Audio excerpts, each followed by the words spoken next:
الحمدللہ رب العالمین والصلاة والسلام علی خاتم النبیین اما بعد فاعوذ باللہ من الشیطان الرجیم بسم اللہ الرحمن الرحیم. پڑھیے الصلاة والسلام علیک یا رسول اللہ وعلی آلک واصحابک یا حبیب اللہ. الصلاة والسلام علیک یا نبی اللہ وعلی آلک واصحابک یا نور اللہ. نویت سنت الاعتکاف. پیارے پیارے اسلامی بھائیوں اور مدنی چینل کے ناظرین، ماشاءاللہ آج باب الاسلام سندھ کے شہر شکارپور میں ہم موجود ہیں. دعوت اسلامی کی ایک اور اچیومنٹ، دعوت اسلامی کا ایک اور عظیم کارنامہ کہ آج شکارپور میں دعوت اسلامی کے فیضان مدینہ کا افتتاح بھی ہے اور ہفتہ وار سنت و برا اجتماع یہ مدنی چینل پر براہ راست جاری ہے. کیا بات ہے دعوت اسلامی کی. گزشتہ رات میں باب الاسلام سندھ کے شہر ٹنڈو جام میں تھا اور ٹنڈو جام میں دعوت اسلامی کا جامعۃ المدینہ فیضان امام غزالی اس کا افتتاحی اجتماع تھا. جامعۃ المدینہ یہ وہ شعبہ ہے جہاں علماء بنائے جاتے ہیں اور آج عصر کی نماز کے بعد آپ کے قریبی شہر گڑی یاسین میں دعوت اسلامی کے مدرسۃ المدینہ، وہ بھی رہائشی مدرسۃ المدینہ جہاں حفاظ بنائے جاتے ہیں، ناظرہ قرآن پڑھایا جاتا ہے، اس کا افتتاح تھا. اور سبحان اللہ آج یہاں پر مغرب کے بعد ہونے والے ہفتہ وار سنت و برے اجتماع میں شکارپور کے فیضان مدینہ، جس میں ماشاءاللہ مسجد بھی ہے اور بھی دعوت اسلامی کے شعبہ جات بنیں گے، اس کا افتتاح ہے. تو یہ ہے ہماری دعوت اسلامی جو ہر روز ہی ایک نئی منزل، ایک نئی اچیومنٹ، ایک نیا کام الحمدللہ دنیا بھر میں کرتی جا رہی ہے. اللہ ہماری دعوت اسلامی کو سلامت رکھے اور ہمیں اپنی دعوت اسلامی کا بھرپور ساتھ دینے کی توفیق عطا فرمائے. درود پاک پڑھنے کے بے شمار فضائل و برکات ہیں. نبی اکرم نور مجسم صلی اللہ تعالی علیہ وسلم کا فرمان عالی شان ہے، شب جمعہ اور روز جمعہ یعنی جمعرات کا سورج ڈوبنے سے لے کر جمعے کا سورج ڈوبنے تک مجھ پر درود پاک کی کثرت کیا کرو. جو ایسا کرے گا روز قیامت میں اس کی گواہی دوں گا اور شفاعت بھی کروں گا. سبحان اللہ. یعنی یہ جو وقت گزر رہا ہے شب جمعہ اور روز جمعہ، یہ کثرت سے درود پاک پڑھنے کا وقت ہے. ان اوقات میں بالخصوص دیگر فضول باتوں سے بچ کر، فضول کاموں سے بچ کر زیادہ سے زیادہ درود پاک پڑھنے ہیں. اور جمعے کے دن کو تو کیا بات ہے، حدیث پاک میں آتا ہے جس کا مضمون ہے کہ جو کوئی شخص جمعہ کے دن 200 بار درود پاک پڑھے اس کے 200 برس کے گناہ معاف کر دیے جاتے ہیں. تو کثرت سے درود پاک پڑھنے ہیں. آئیے مل کر محبت کے ساتھ بآواز بلند درود پاک پڑھ لیں. صلو علی الحبیب صلی اللہ تعالی علی محمد صلی اللہ علیہ وسلم. پیارے اسلامی بھائیوں، بیر صبا یہ ایک تاریخی شہر ہے جو کہ فلسطین کے قریب ہے. سب سے پہلے ہم دعا کرتے ہیں کہ اللہ ہمارے فلسطین کے مسلمان بھائیوں کی بہنوں کی غیب سے مدد فرمائے، ان کی پریشانیاں دور فرمائے اور ہم سب کو بھی ان کا ساتھ دینے کی توفیق عطا فرمائے. اب یہ فلسطین کے پاس ایک شہر بیر صبا تھا. اب تو یہ بہت بڑا شہر بن گیا ہے. پہلے وہ ایک چھوٹا سا گاؤں تھا. عربی میں بیر کنویں کو کہتے ہیں اور صبا کا معنی ہے 7. یہ جو گنتی والا 7 ہوتا ہے نا، 7. تو اب اس کو بیر صبا کیوں کہا جاتا ہے؟ 7 عدد والا کنواں، اس سے کیا مراد ہے؟ تو اس کے بارے میں مختلف روایات ہیں. ایک روایت یہ ہے کہ اللہ کے نبی حضرت ابراہیم علیہ السلام کو جب آگ میں ڈالنے کا واقعہ پیش آیا تو آگ جب آپ کے لیے گلزار بن گئی، اس واقعے کے بعد آپ نے ایک علاقے بابل کی طرف ہجرت کی اور مصر سے ہوتے ہوئے اس جگہ پر پہنچے جہاں یہ بیر صبا، یہ کنواں موجود ہے. اس وقت حضرت ابراہیم علیہ السلام کی عمر جوانی کی عمر تھی. اللہ پاک نے آپ کو بہت سارا مال عطا فرمایا. آپ کے پاس مویشی جو تھے، گائے، بھینسیں اور دیگر جانور بہت زیادہ ہو گئے تھے، یہاں تک کہ لوگ آپ کو شیخ صالح، نیک بزرگ کے نام سے پکارتے تھے. اللہ کے آپ نبی بھی تھے تو آپ سے بڑی لوگ محبت کرتے تھے، آپ کو شیخ صالح کہہ کے پکارتے تھے. اب یہ ہوا کہ علاقے کے لوگوں، کچھ لوگوں میں سے آپ کی کچھ لوگوں نے بے ادبی کی اور آپ سے کہنے لگے کہ آپ یہاں سے چلے جائیں.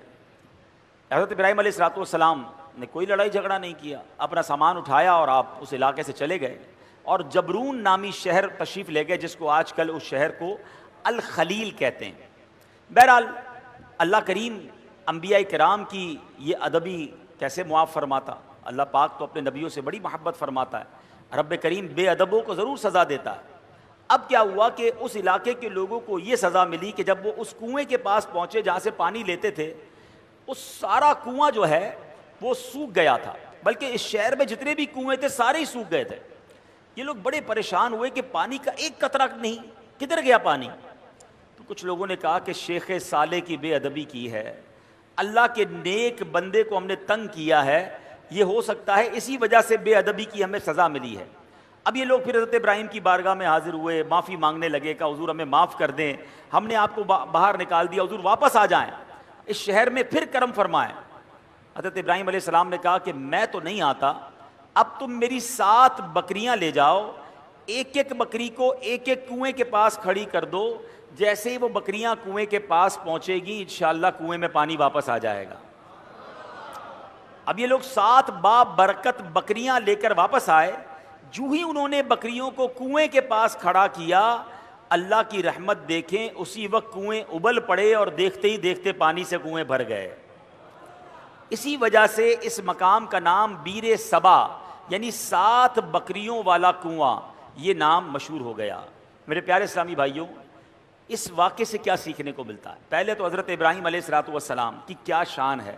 یہ مہینہ ویسے بھی اب جو اگلا مہینہ ہے جو ذوالحجہ کا مہینہ ہے، حضرت ابراہیم کی ہمیں یاد دلاتا ہے.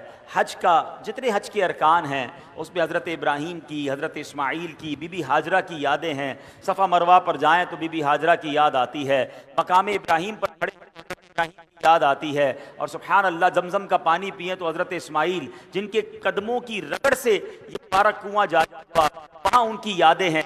ہم جو قربانی کرتے ہیں، جتنی پوری دنیا میں لوگ قربانی کرتے ہیں، یہ بھی حضرت ابراہیم اور حضرت اسماعیل کی وہ عظیم داستان کو یاد دلاتی ہے. اور سبحان اللہ آپ ابو الانبیاء ہیں.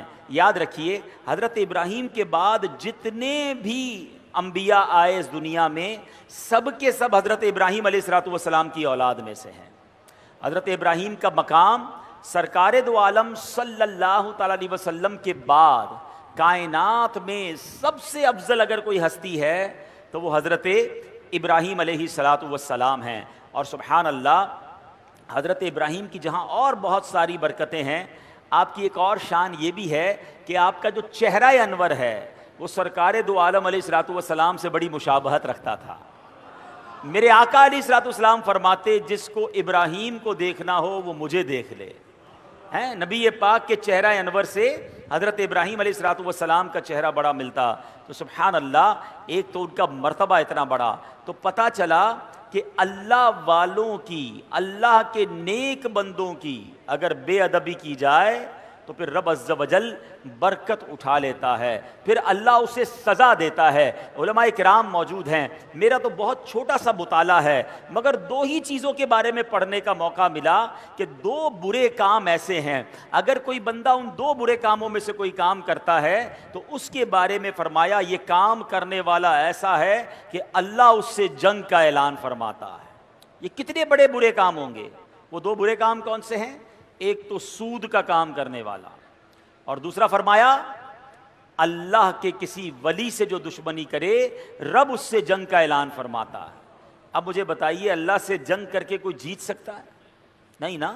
تو پھر ہر معاملے میں ہر طریقے سے کسی بھی صورت سود کے قریب نہیں جانا ہے. اور دوسرے نمبر پر کسی بھی طریقے سے ہمیں کسی اللہ کے ولی سے دشمنی نہیں لینی، ناراض نہیں کرنا ہے. اب سوال یہ ہے کہ ہمیں کیسے پتا چلے اللہ کا ولی کون ہے؟ یہ ذرا سمجھیے گا میری بات. اللہ نے اپنے اولیاء کو اپنے بندوں میں چھپا کر رکھا ہے. دیکھیں انبیاء تو جن کے نام ہمیں معلوم ہیں وہ انبیاء ہیں, ٹھیک ہے, اور 1,00,000 کم و بیش 24,000 انبیاء, جتنے بھی اللہ کے انبیاء ہیں سب پر ہمارا ایمان ہے. اب صحابہ کی بھی ایک لسٹ ہے کہ جنہوں نے نبی پاک علیہ الصلوۃ والسلام کا دور بھی پایا اور ان کا دیدار کیا یا ان کی صحبت اٹھائی, ایمان کی حالت میں ان کا دیدار کیا, یہ صحبت اٹھائی اور ایمان پر ان کا خاتمہ ہوا, وصال ہوا, وہ صحابی ہیں. لیکن ولی کو کیسے پہچانے؟ تو علماء فرماتے ہیں کہ اللہ نے اپنے ولیوں کو لوگوں میں چھپا کے رکھا ہے. ہو سکتا ہے آج شکارپور کے اس اجتماع میں اللہ کے بہت سارے اولیاء کرام موجود ہوں, ہمیں نہیں پتا. تو اب کرنا کیا ہوگا کہ ہمیں ہر مسلمان سے ادب سے بات کرنی ہے, ہر مسلمان سے پیار سے بات کرنی ہے, کسی کا دل نہیں دکھانا. کیا پتا میں کسی کے ساتھ بدتمیزی کروں وہی اللہ کا ولی ہو, اور ویسے ہر مسلمان کے ساتھ بدتمیزی سے بچنا ہے, ادب تو سب کا کرنا ہے, لیکن اللہ کے ولی کے ساتھ تو بیڑا غرق ہو جائے گا نا.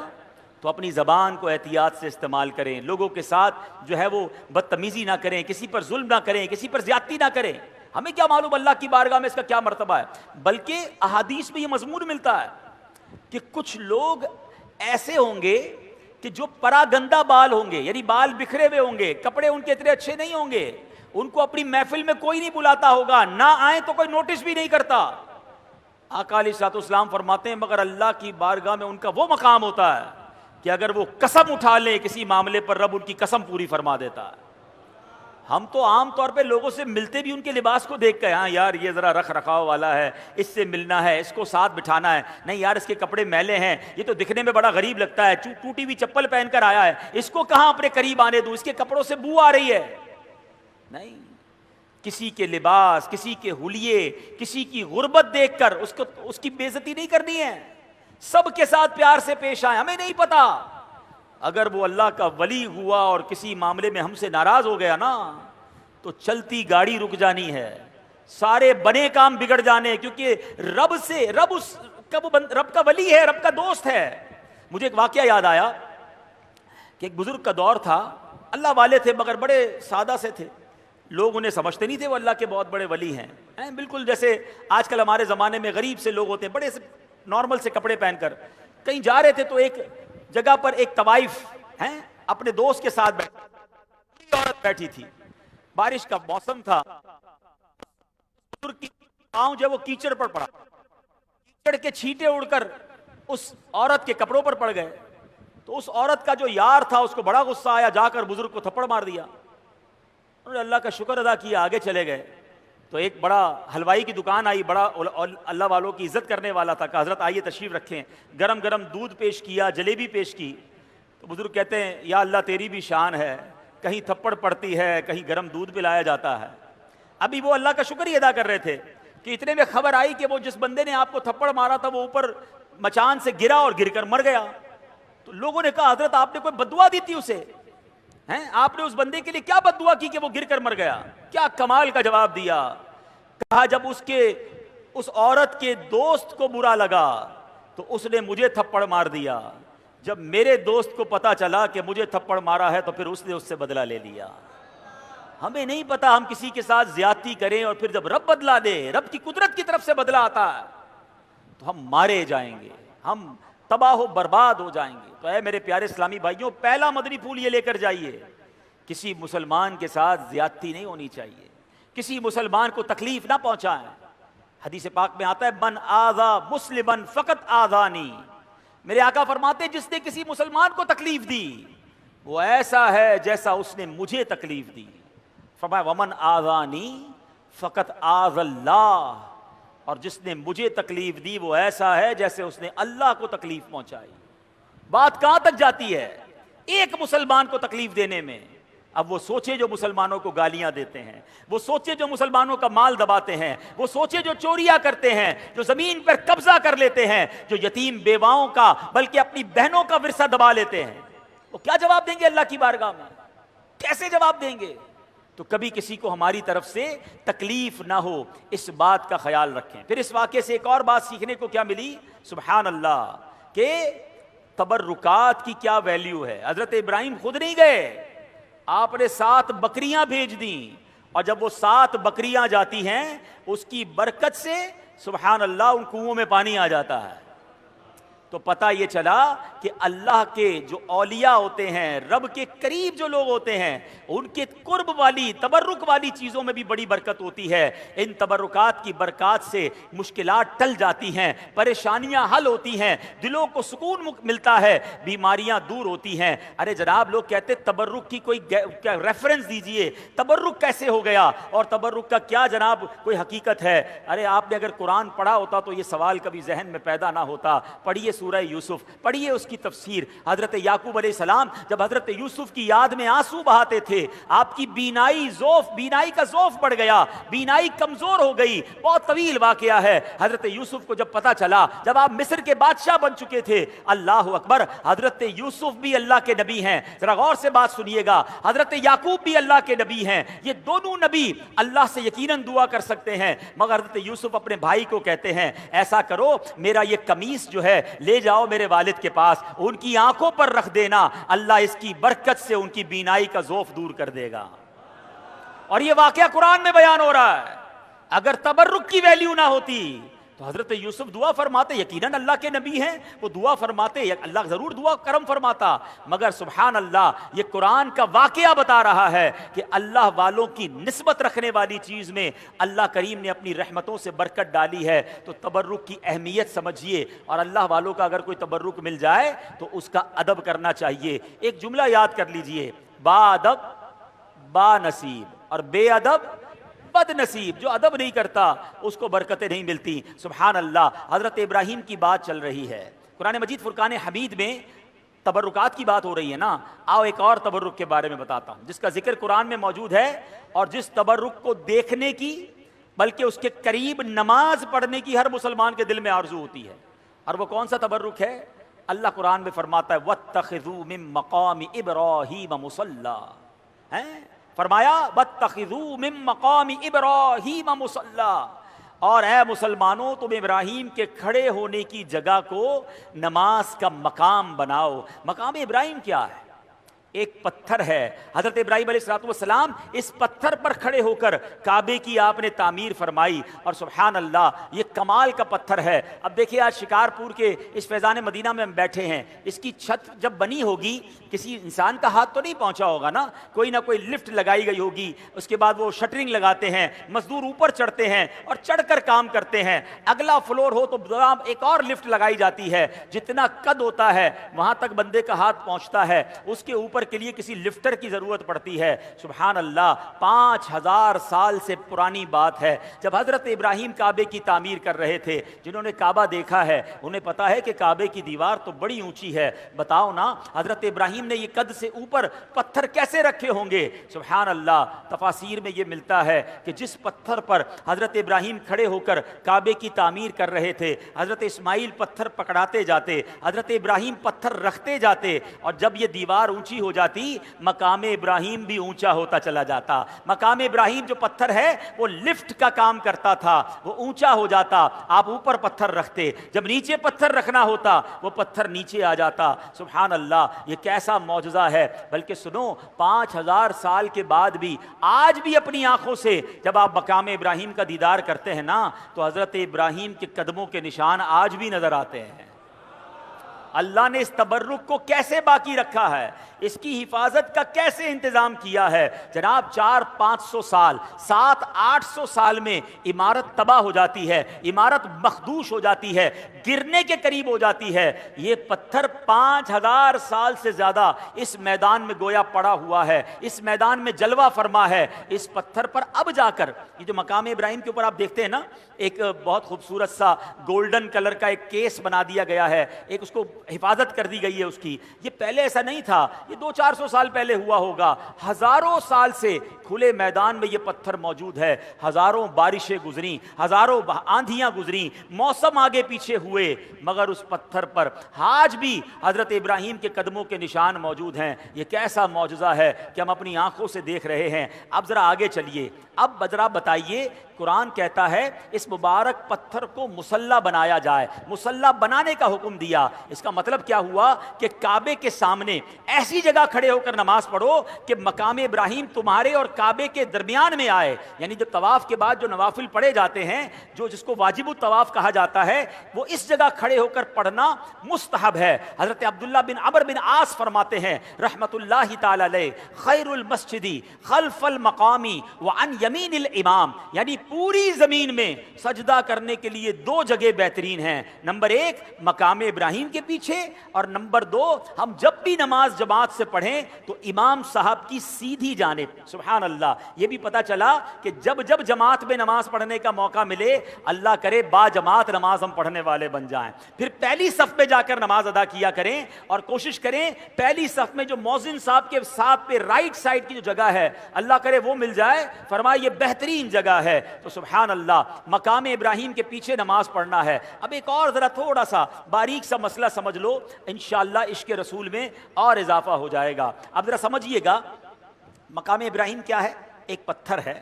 ہاں یہ جنتی پتھر ہے, بڑا مقدس پتھر ہے, لیکن عین نماز میں اس پتھر کی تعظیم کرنے, یعنی اسے مصلی بنانے کا حکم دیا. اب سوچنے کی بات ہے, علماء بیٹھے ہیں, کہ حالت نماز میں ایک پتھر کی تعظیم کرنے سے نماز میں کوئی نقص نہیں آتا ہے, نماز میں کوئی کمی نہیں آتی ہے, نماز ٹوٹتی نہیں ہے, بلکہ نماز مکمل رہتی ہے. بلکہ تو بھلا خود انبیاء کرام علیہ الصلوۃ والسلام, بلکہ نبیوں کے امام جناب رسول اللہ صلی اللہ تعالی علیہ وسلم کا اگر کسی کو نماز میں خیال آ جائے تو اس کی نماز میں کیسے خلل واقع ہوگا, اس کی نماز میں کیا کمی آ جائے گی. سبحان اللہ, سچ یہی ہے کہ حالت نماز میں نبی کی تعظیم کا خیال آنے سے نماز ٹوٹتی نہیں بلکہ کامل و اکمل ہو جاتی ہے. کسی عاشق نے کیا خوب کہا, کیا کرم کیا تیری یاد نے مجھے آ جگایا نماز میں, کیا کرم کیا تیری یاد نے مجھے آ جگایا میری نماز میں, میرے وہ بھی سجدے ادا ہوئے جو قضا ہوئے تھے نماز میں. اللہ اکبر, یعنی نبی پاک کی یاد اگر نماز میں آ جاتی ہے تو غفلت کی نیند اڑ جاتی ہے. اور سبحان اللہ, نماز کا تحفہ بھی تو نبی پاک نے ہی ہمیں دیا ہے, نماز کی تعلیم بھی نبی پاک علیہ الصلوۃ والسلام نے ہمیں دی ہے. تو سبحان اللہ, یہ ہے جناب تبرکات کی حیثیت اور تبرکات کی برکت. اللہ سے دعا کرتے ہیں رب کریم ہمیں مکہ پاک کی حاضری عطا فرمائے, حج کی سعادت نصیب فرمائے, مقام ابراہیم کا دیدار نصیب فرمائے, اور مقام ابراہیم کے پاس نماز ادا کرنا بھی نصیب فرمائے. ہاں ایک مسئلہ بتا دیتا ہوں, جب یہ فضیلت سنتے ہیں نا تو ہمارے کچھ حاجی صاحبان سمجھتے ہیں, چاہے وہ عمرے پر جائیں یا حج پہ جائیں, کہ جناب اب تو بالکل مقام ابراہیم کے پیچھے نماز پڑھیں گے تو نماز ہوگی, ورنہ نماز ہی نہیں ہوگی. تو اب اس کے لیے وہ جناب طواف روک کر 4-5 بندے ہاتھ باندھ لیتے ہیں کہ نہیں بھائی ادھر ہی نماز پڑھنی ہے. اب اس پہ ہزاروں لوگ گزر رہے ہوتے ہیں, اور اب ماشاءاللہ طواف میں تعداد بھی زیادہ ہوتی ہے. تو اگر مقام ابراہیم پر آپ کو جگہ نہ ملے تو حرم پاک میں جہاں بھی جگہ ملے آپ وہاں پر واجب الطواف جو ہے, جو نماز کے نوافل ہیں طواف کے, وہ ادا کر سکتے ہیں. وہ کہیں بھی ادا کر لیں, مقام ابراہیم پر جا کر ادا کرنا ضروری نہیں ہے. بہرحال میرے پیارے اسلامی بھائیوں, حضرت ابراہیم کا ذکر خیر ہو رہا ہے. ایک مرتبہ حضرت ابراہیم علیہ الصلوۃ والسلام سمندر کے کنارے سے گزر رہے تھے. آپ سبحان اللہ, آپ علیہ الصلوۃ والسلام نے دیکھا کہ ایک لاش پڑی ہوئی ہے. حالت یہ ہے کہ سمندر کی مچھلیاں بھی اس سے نوچ رہی ہیں اور پرندے بھی اس کا گوشت کھا رہے ہیں. یہ دیکھ کر حضرت ابراہیم علیہ الصلوۃ والسلام کو بڑی حیرت ہوئی. ویسے حضرت ابراہیم علیہ الصلوۃ والسلام کا ایمان اور یقین کتنا پختہ تھا, اس پر تو کوئی کلام نہیں ہو سکتا. آپ جیسا کامل ایمان والا کون ہو سکتا ہے. یہ تو صرف ایک حیرانی تھی کہ یہ لاش جب کئی سارے ٹکڑوں میں بٹ گئی ہے, اس کا کچھ گوشت مچھلیوں کے پیٹ میں چلا گیا ہے, کچھ پرندوں کے پیٹ میں چلا گیا ہے, کچھ پانی میں لگ کر گل گیا ہے, ایک لاش کے اتنے سارے ٹکڑے بٹ گئے ہیں. قیامت آنے میں ابھی صدیاں باقی ہیں. حیرت کی بات یہ کہ اللہ کیسے قیامت کے دن مردوں کو زندہ کرے گا اور یہ سارا گوشت جو اس کے جسم پر واپس آ جائے گا. سبحان اللہ, آپ نے رب کریم کی بارگاہ میں سوال کیا, رب ارنی کیف تحیی الموتى, اے میرے رب تو مجھے دکھا دے کہ تو مردوں کو کس طرح زندہ فرمائے گا. اللہ اکبر. اب آپ کا ایمان تو مضبوط ہے مگر آنکھوں سے دیکھنا چاہتے ہیں. اس پر کوئی اعتراض کر سکتا تھا کہ شاید حضرت ابراہیم کو کوئی شک تھا, لہذا اللہ پاک نے حضرت ابراہیم علیہ الصلوۃ والسلام کی زبانی ہی جواب دلوایا. ارشاد ہوا اولم تؤمن, کیا تجھے یقین نہیں؟ حضرت ابراہیم نے عرض کیا بلا ولکن لیطمئن قلبی, یقین کیوں نہیں، مگر یہ چاہتا ہوں کہ میرے دل کو قرار آ جائے، اپنی آنکھوں سے دیکھنا چاہتا ہوں مولا تیری قدرت کیسی ہے، سبحان اللہ، میں دیکھنا چاہتا ہوں، مجھے علم الیقین حاصل ہو جائے۔ اے اللہ، علم الیقین حاصل ہے، مجھے عین الیقین یعنی آنکھوں سے دیکھ کر مزید پکا یقین حاصل کرنا چاہتا ہوں۔ سبحان اللہ، رب کریم نے کیا حکم دیا، رب کریم نے یہ خواہش کیسے پوری فرمائی، فرمایا ابراہیم 4 پرندوں کو لو، ان چاروں پرندوں کو اپنے ساتھ کچھ ہلا بھی لو، اب ان چاروں پرندوں کو ذبح کرو اور ان سب کا قیمہ بنا کر چاروں کو ایک دوسرے کے ساتھ ملا لو اور ان چاروں ٹکڑوں کو مختلف جگہوں پر رکھ کر انہیں پکارو، اللہ اکبر۔ حضرت ابراہیم نے کیا کیا، 4 پرندے لیے، ایک مور لیا، ایک مرغ، ایک کبوتر اور ایک گدھ، یہ ایک روایت میں کوا، یہ 4 پرندے لیے، ان کو جناب ذبح کیا گیا، ان چاروں کے سر حضرت ابراہیم نے اپنے پاس رکھ لیے اور ان کا قیمہ بنایا، قیمہ بنا کر 4 پہاڑوں پر الگ الگ رکھ دیا، کتنا مکسچر ہو چکا ہے، اور اب حضرت ابراہیم پکارتے ہیں، اے کبوتر، اے مور، یا ایتھا الحمامہ، یا ایھا الدیک۔ اب جب آپ نے پکارا، آپ نے اپنی آنکھوں سے دیکھا کہ وہ قیمے کے اجزاء اڑنے لگے، پرندے اپنی اپنی جگہ پر ثابت بننے لگے اور سارے پرندے دوبارہ بن گئے، سر نہیں ہے مگر دوڑتے ہوئے آئے، اور حضرت ابراہیم کے پاس جو سر رکھے ہوئے تھے اپنے اپنے سر کو گویا اپنے سر میں لگایا، اپنی گردن میں لگایا اور وہ دانہ چگنے لگے، پھر سے زندہ ہو گئے۔ اللہ اکبر، اللہ کریم نے حضرت ابراہیم کے سامنے اپنی قدرت کا کیا شاندار نظارہ دکھایا، یہ واقعہ قرآن میں موجود ہے، مگر سبحان اللہ اس واقعے سے ہمیں بہت ساری باتیں سیکھنے کو ملتی ہیں۔ پہلی بات تو یہ سیکھنے کو ملی ہے کہ میرے رب کی قدرت کیسی ہے، میرا رب جو چاہے وہ کرنے پر قادر ہے، ان اللہ علی کل شیء قدیر۔ اور دوسری بات کہ حضرت ابراہیم نے پرندوں کو پکارا، قرآن کہتا ہے اے ابراہیم ان پرندوں کو پکارو، اور آپ نے پکارا، یا ایھا الدیک، یا ایتھا الحمامہ، اے کبوتر، اے گدھ، اے مور، چاروں پرندوں کو پکارا۔ سوال یہ ہے، پرندے تو مر چکے تھے، بلکہ ان کا تو قیمہ بھی بن چکا تھا، تو قیمہ بنے ہوئے مرے ہوئے پرندوں کو پکارنا جائز یا کہہ کر پکارنا جائز؟ تو اگر آج کوئی عشق رسول میں ڈوب کر یا رسول اللہ کہے تو اس کو تو کوئی پرابلم نہیں کسی کو ہونی چاہیے، اللہ کے نبی پکار رہے، قرآن میں رب فرما رہا ہے پکارو۔ اگر کوئی صحابی رسول کو پکارتا ہے یا صدیق یا عمر یا عثمان یا حیدر تو کوئی حرج نہیں ہے، غوث پاک کو پکارے، داتا حضور کو پکارے، حضرت امام حسن امام حسین کو پکارے۔ اب بلکہ ہمارا تو عقیدہ یہ ہے کہ اللہ کے جو نبی ہیں سبحان اللہ وہ تو اپنی قبروں میں زندہ ہیں، پاک میں ہے کہ اللہ نے زمین کو حرام قرار دیا ہے کہ انبیاء کے جسموں کو کھائے، نبی اللہ جو ہوتے ہیں وہ حیات ہوتے ہیں، اپنی قبروں میں رزق پاتے، یہ تو حدیث پاک میں موجود ہے۔ تو اگر کوئی آج یا رسول اللہ کہے تو اس میں کوئی حرج نہیں، بلکہ چلے ایک اور بڑا آسان طریقے سے سمجھا دیتا ہوں، یہ تو میں نے قرآن کی بات کی ہے، حدیث پاک تقریباً سبھی لوگوں کو یہ دعا یاد ہوگی جب ہم قبرستان جاتے ہیں، مشکات شریف کی حدیث میں بھی یہ دعا موجود ہے اور کئی سارے لوگوں کو یاد ہوگی، قبرستان کی دعا یاد ہے نا، السلام علیکم یا اہل القبور یغفر اللہ لنا ولکم وانتم سلفنا ونحن بالاثر۔ کیا خوبصورت دعا ہے، بلکہ اس دعا میں ایک میسج بھی بڑا پیارا ہے، اللہ کرے قبرستان جائیں تو یہ دعا کا میسج بھی تو سمجھیں، معنی کیا بنتا ہے اس دعا کا، السلام علیکم یا اہل القبور، اے قبر والو تم پر سلام ہو، یغفر اللہ لنا ولکم، اللہ تمہاری اور ہماری مغفرت فرمائے، وانتم سلفنا، تم پہلے چلے گئے، ونحن بالاثر، ہمیں پیچھے آنا ہے۔ کاش قبرستان جا کر یہ بات سمجھ آ جائے کہ یہ پہلے چلے گئے ہیں، ہماری باری آنے والی ہے، مجھے بھی اسی قبر میں جانا ہے، میرا بھی سب کچھ پیچھے رہ جائے گا، میں دنیا کے پیچھے اتنا نہ بھاگوں کہ قبر میں جب جاؤں تو وہاں مار پڑے۔ کاش اس دعا سے ہم یہ سبق حاصل کریں۔ اور سبحان اللہ ایک مسئلہ کیا حل ہو گیا، مجھے بتائیے، قبرستان شکارپور میں بھی ہوگا نا، ہے نا، قبرستان میں نیک لوگ بھی دفن ہوئے ہوں گے، گناہگار بھی دفن ہوئے ہوں گے، نمازی بھی گیا ہوگا، بے نمازی بھی گیا ہوگا، عبادت گزار بھی گیا ہوگا، شرابی بھی گیا ہوگا۔ سارے قبرستان والوں کو جا کر آپ کیا کہتے ہیں، السلام علیکم یا اہل القبور، نیک کی قبر پر بھی یا اہل القبور، گناہگار کی قبر پر بھی یا اہل القبور۔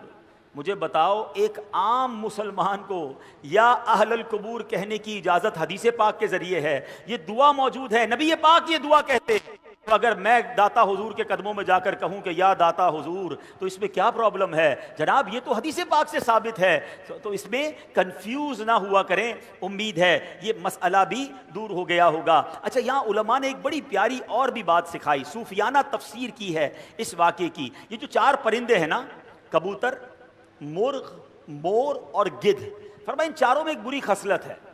جو مور ہے نا، اس کو اپنی خوبصورتی پر بڑا ناز ہے، گھمنڈ، تکبر۔ جو مرغ ہے اس میں بڑی شہوت ہوتی ہے۔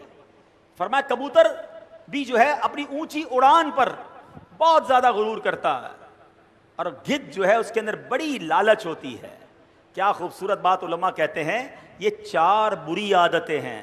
حضرت ابراہیم نے ذبح کیا نا ان 4 پرندوں کو، اگر تم بھی اپنے دل سے ان 4 بری عادتوں کو نکال دو، ان 4 بری خصلتوں کو ذبح کر دو، اس رب کریم نے 4 مرے ہوئے پرندوں کو زندہ کیا تھا، وہ تمہارے مردہ دل کو بھی زندہ فرما دے گا، تمہارے دل میں بھی نور علی نور ہو جائے گا۔ بس ان بری خصلتوں سے اپنے آپ کو بچانا ہے۔ سبحان اللہ۔ اب ایک اور بات سیکھنی ہے اس واقعے سے، جو آج کے دور میں بڑی امپورٹنٹ ہے۔ حضرت ابراہیم کا ایمان کتنا مضبوط ہے، پہلے یہ بات سمجھنا۔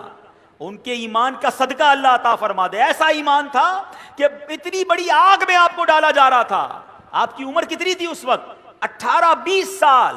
فرشتے آئے تھے آپ کے پاس، اے ابراہیم ہمیں کہیے ہم بارش برسا دیتے ہیں۔ ہوا کا فرشتہ آیا، اے ابراہیم آپ کہیں تو ہوا چلا کر آگ بجھا دیتے ہیں۔ آپ نے کہا نہیں، مجھے تم میں سے کسی سے حاجت نہیں۔ جب بالکل آگ میں پھینکا جانے لگا، حضرت جبرائیل آئے، اے ابراہیم آپ میرے لیے کوئی کام ہو تو بتائیں۔ آپ نے فرمایا مجھے تمہاری کوئی حاجت نہیں ہے۔ حضرت جبرائیل کہتے ہیں اے ابراہیم پھر اللہ ہی سے عرض کر دیجئے کہ وہ آپ کو اس آگ سے بچا لے۔ ایمان کی طاقت دیکھیں، اللہ پر بھروسہ دیکھیں۔ حضرت ابراہیم کہتے ہیں میرا رب دیکھ رہا ہے، اس نے بچانا ہوگا تو وہ بچا لے گا، وہ جو چاہے میں اس میں راضی ہوں۔ اللہ اکبر۔ یہ ایمان تھا۔ حضرت ابراہیم کے ایمان کی بات کرتے ہو، آپ کے ایمان کا لیول یہ ہے کہ آپ کو حکم ملا اپنی زوجہ کو، اپنے دودھ پیتے بچے کو ایک صحرا میں چھوڑ کر آ جاؤ، جہاں پانی بھی نہیں ہے، جہاں آبادی بھی نہیں ہے۔ آپ اس جگہ پر چھوڑ آئے اور پھر مکہ آباد ہو گیا۔ آپ کو کہا جاتا ہے اپنے بیٹے کو ذبح کرو، آپ اپنے بیٹے کو ذبح کرنے چل پڑتے ہیں۔ ارے ایسا ایمان! اللہ اکبر۔ شاعر مشرق کہتے ہیں نا، اگر آج بھی ہو ابراہیم سا ایمان پیدا۔ ہاں، پرابلم یہی ہے، ہمارے ایمان میں ہی کمزوری ہو گئی ہے۔ ایمان مضبوط ہو جائے تو کیا ہوگا؟ وہ کہتے ہیں اگر آج بھی ہو ابراہیم سا ایمان پیدا، آگ کر سکتی ہے انداز گلستان پیدا۔ آج بھی آگ باغ بن سکتی ہے۔ آپ غم کی آگ میں ہیں نا، پریشانی کی آگ میں ہیں، اگر کسی اور مصیبت میں ہیں، اپنا ایمان مضبوط کر لو، اپنا عقیدہ مضبوط کر لو، اللہ پر بھروسہ مضبوط کر لو، تمہاری غموں کی آگ جو ہے وہ آج گلزار بن جائے گی۔ مگر سمجھ یہ آیا کہ حضرت ابراہیم علیہ السلام کو اپنے ایمان کو مزید مضبوط کرنا تھا۔ سیکھنے کو یہ ملا کہ ہمیں بھی یہ کام کرتے رہنا ہے کہ ہمارا ایمان بھی مضبوط ہو جائے، کہیں ایمان کمزور نہ ہو جائے۔ ایمان کی فکر کرنی ہے۔ حدیث پاک میں آیا ایک زمانہ آئے گا، آدمی صبح کو مومن ہوگا، شام کو کافر ہوگا، اور شام کو مومن ہوگا تو صبح کافر ہوگا۔ آج کل تو جناب طرح طرح کے فتنے ہیں، ایمان کے ڈاکو گھوم رہے ہیں۔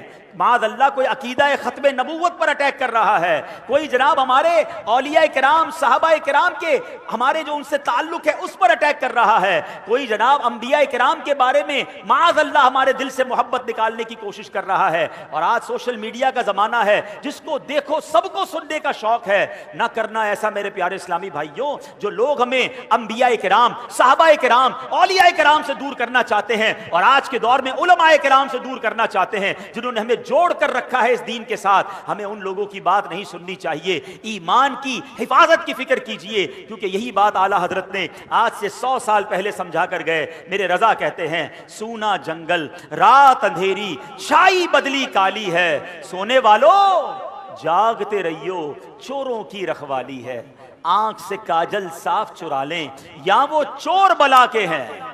کیسا محاورہ استعمال کیا؟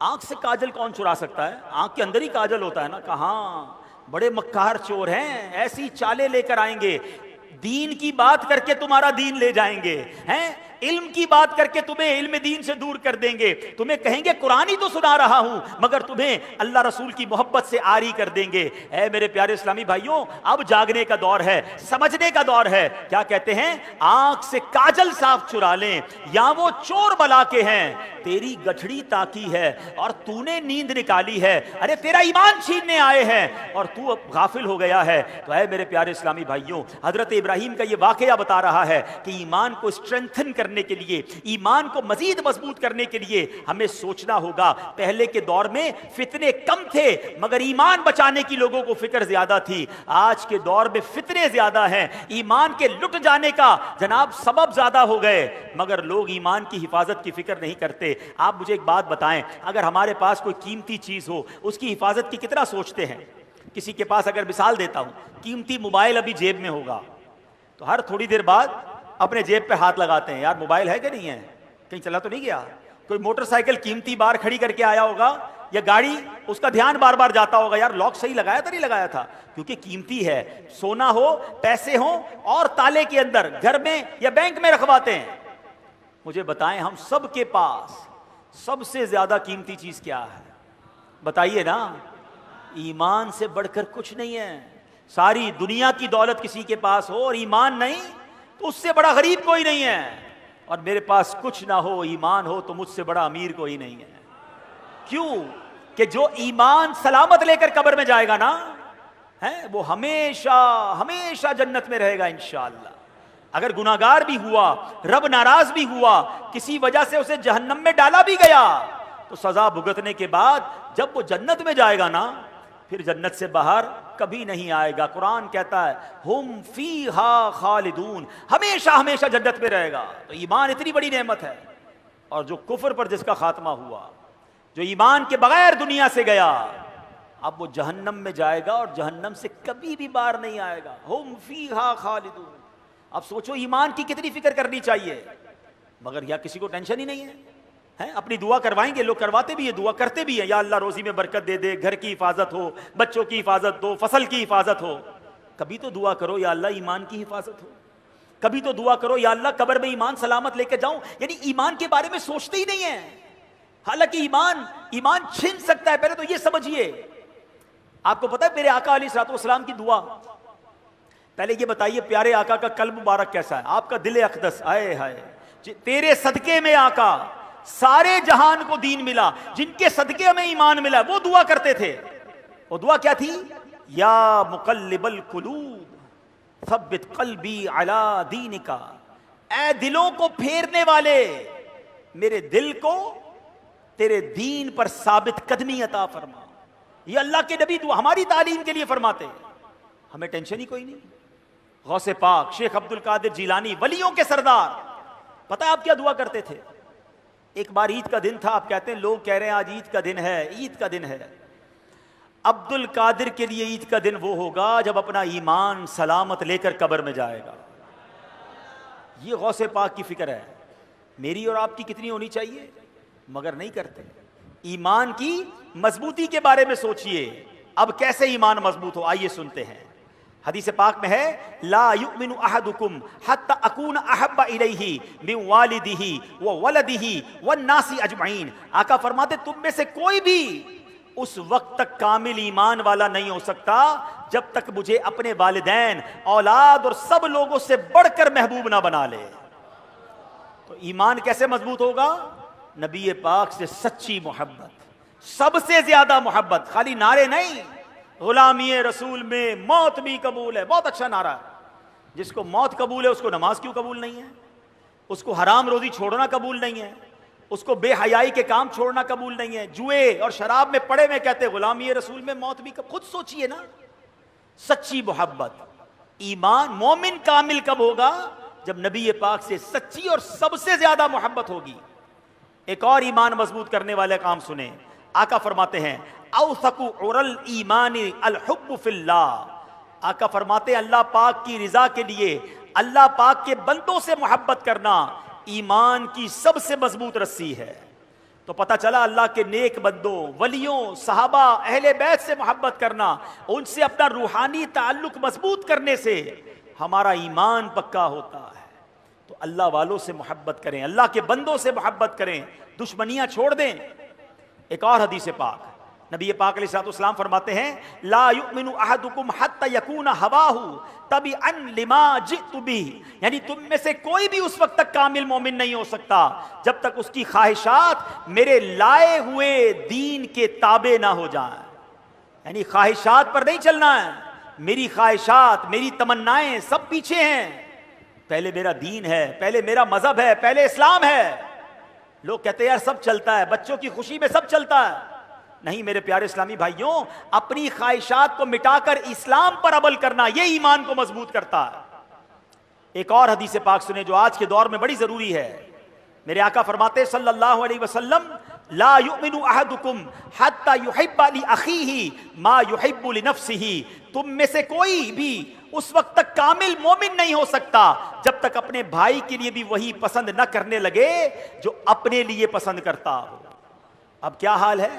کیا آپ پسند کرتے ہیں آپ کی بے عزتی ہو؟ کیا آپ پسند کرتے ہیں آپ کو کوئی دھوکہ دے؟ کیا آپ پسند کرتے ہیں کہ آپ کا دل دکھایا جائے؟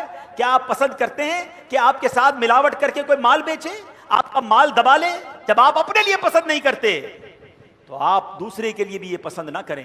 آپ بھی دوسروں کی عزت کریں، آپ بھی دوسروں کے ساتھ سچ بولیں، آپ بھی کسی کو دھوکہ نہ دیں، کیونکہ مومن وہ جب تک نہیں ہو سکتا جو اپنے لیے پسند کرے وہ اپنے بھائی کے لیے پسند نہ کرے۔ تو اے میرے پیارے اسلامی بھائیوں، ہمیں یہ بات سیکھنی ہے کہ اگر ایمان کو مضبوط کرنا ہے تو ان حدیثوں کو مضبوط کریں۔ پلیز بیٹھ جائیں سارے اسلام بھائی۔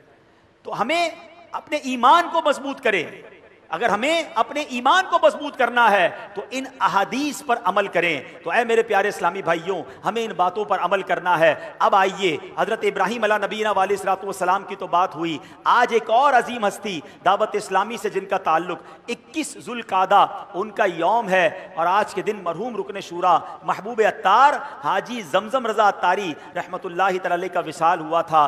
حیدرآباد سندھ سے ان کا تعلق ہے۔ آپ بڑے نیک طبیعت تھے، نیک اعمال پر بڑی استقامت رکھتے تھے، عاشق رسول بھی بڑے کمال کے تھے۔ مرشد کی محبت تو ان کے دل میں ایسی رچی بسی تھی کہ فنا فی المرشد تھے۔ الحمدللہ حاجی زمزم ہے وہ بڑے با حیا بھی تھے۔ حضرت ابراہیم علیہ الصلوۃ والسلام کی سیرت میں بھی آتا ہے آپ بھی بڑے با حیا تھے۔ حضرت عثمان غنی جیسا با حیا کون تھا؟ مگر ایمان والے با حیا ہوتے ہیں۔ ہمیں بے شرمی والے کاموں سے بچنا ہے۔ حاجی زمزم کی سیرت میں بتایا گیا آپ ایئرپورٹ پہ جاتے اپنی نگاہیں نیچی رکھتے، کیونکہ بدقسمتی سے آج کل ایئرپورٹ کا جو ماحول ہے وہاں نگاہوں کی حفاظت کرنا بڑا مشکل ہے، تو آپ اپنی نگاہوں کو جھکا کے رکھتے۔ کاش ہماری بہنیں، مسلمان مائیں بہنیں بھی پردہ کریں، اور اگر وہ پردہ نہیں کر رہی تو ہمیں اپنی نگاہوں کی بھی تو حفاظت کرنی ہے، ہمیں اپنی نگاہوں کو حرام سے بچانا ہے۔ کہ یاد رکھیے پہلے آنکھ بہکتی ہے، پھر دل بہکتا ہے، اور پھر شرمگاہ بہکتی ہے۔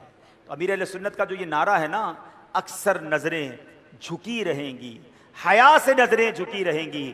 اللہ کریم ہمیں اپنی نگاہوں کی حفاظت کرنے کی بھی توفیق عطا فرمائے۔ امیر اہل سنت کا بڑا پیارا کچھ اشعار بھی تو ہے نا، آقا کی حیا سے جھکی رہتی نظر اکثر، آنکھوں پہ میرے بھائی لگا کفل مدینہ، گر دیکھے گا فلمیں تو قیامت میں پھنسے گا، آنکھوں پہ میرے بھائی لگا کفل مدینہ، آنکھوں میں سرے حشر نہ بھر جائے کہیں آگ، آنکھوں پہ میرے بھائی لگا کفل مدینہ۔ اے میرے پیارے اسلامی بھائیوں، اب اگلے چند دنوں کے بعد وہ مہینہ آ رہا ہے جس مہینے کو ذوالحجہ کا مہینہ کہا جاتا ہے، اور یہ کتنا مبارک مہینہ ہے۔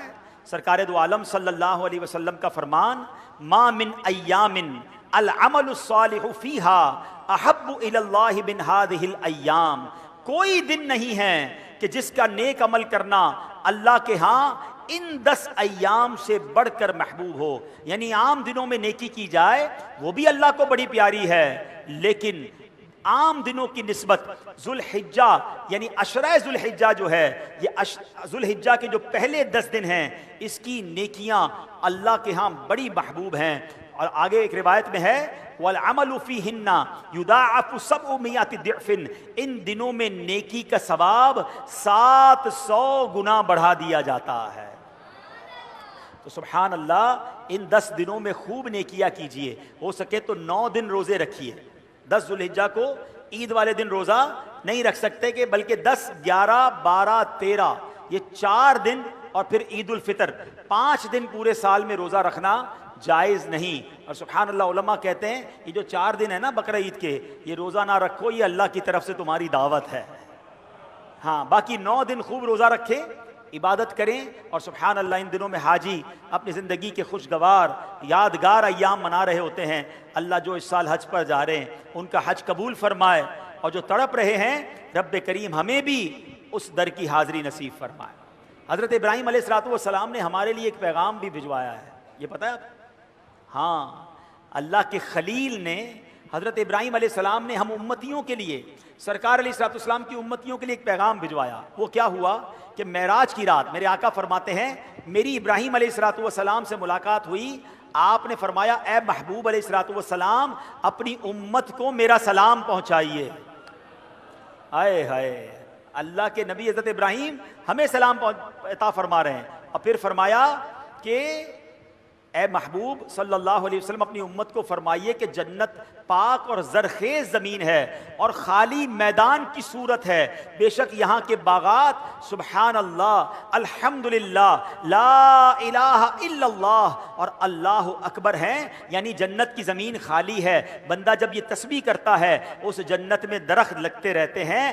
یا رسول اللہ اپنی امت سے فرمائیے ان کلمات کا کثرت سے ذکر کیا کریں تاکہ جنت میں ان کے لیے زیادہ سے زیادہ باغات لگتے رہیں. تو اے سندھ والوں، میں آج آ رہا تھا، پورا دن ہی میرا ٹریول میں گزرا، تو میں رائٹ لیفٹ دیکھ رہا تھا سبزہ بہت کم ہے. تو ہم بات یہی کر رہے تھے یار گرمی بہت بڑھتی جا رہی ہے، کاش ہم درخت لگانے لگیں تو کچھ موسم بھی ٹھیک ہو جائے.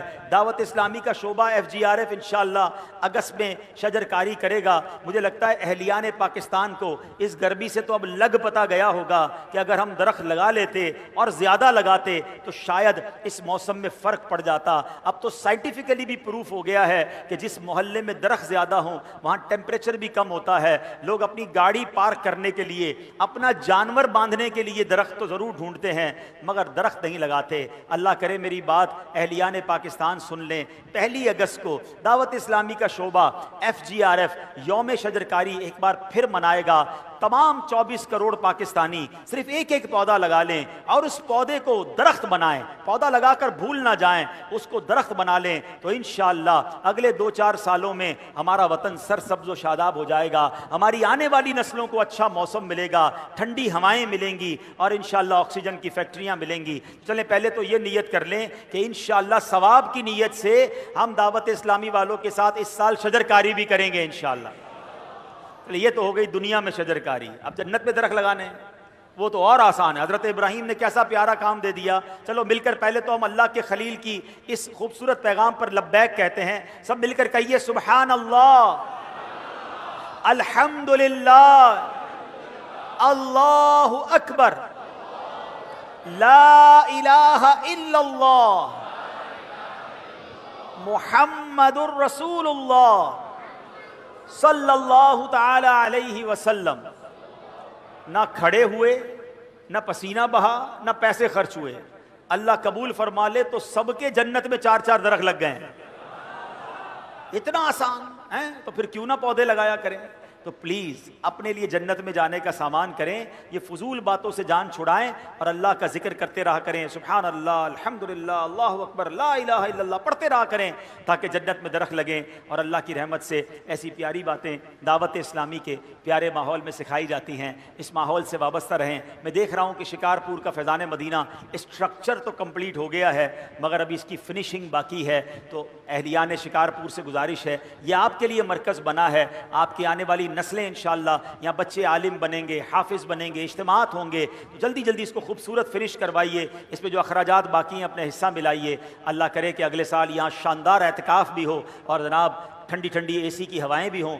گرمی اتنی زیادہ اس علاقے میں تو ہمیں سب انتظام کرنے چاہیے تاکہ اور لوگ ہمارے اعتکاف میں بھی آئیں. تو مجھے امید ہے کہ شکارپور کے اور جو مجھے مدنی چینل پر سن رہے ہیں ہمارے اس فیضان مدینہ کی تعمیر میں حصہ ملائیں گے. اللہ پاک ہمیں عمل کرنے کی توفیق عطا فرمائے. اور ماشاءاللہ اسی جگہ سے اب یہاں آج فیضان مدینہ میں پہلا اجتماع ہو گیا ہے.